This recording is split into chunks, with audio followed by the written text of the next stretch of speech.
Maironio lietuvių literatūros muziejus atidaro parodą Išnykę atstumai, atskleidžiančią įdomiausius Dalios Grinkevičiūtės istorijos pristatymo Prancūzijoje užkulisius. Parodos Išnykę atstumai tremties memuarų autorės istorija pristatoma iš netikėtos perspektyvos. 1981 metais Dalia Grinkevičiūtė bandė palikti Sovietų sąjungą per Izraelį, emigruojant į Prancūziją su pusbrolio dailininko Vitalio Stacinsko pagalba. Rašytoja į užsienį nebuvo išleista.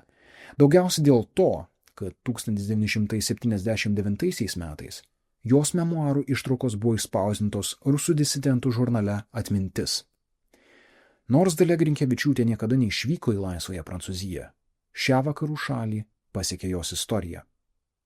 Išnykę atstumai pristatymui grąžino kompozitoriaus Mariaus Salyno garso instaliaciją ir lankytojų pamėgtą dioramą, įkvėptą Grinkevičiūtės atsiminimų apie 13 gimtadienį Perkūno alėjoje.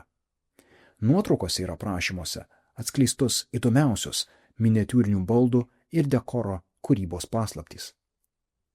Lankytojai supažindinti su Grinkevičiūtės gyvenimą apžvelgiančios parodos ruošimo procesu, papildytų autorių Vytenės Saunoriūtės, Gintarės Valvičiūtės Brazauskienės ir Jurgos Graf komentarais.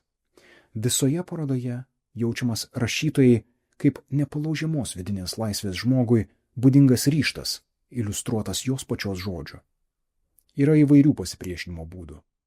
Išgyventi, kai turi numirti. Atsiminti, kai privalai užmiršti.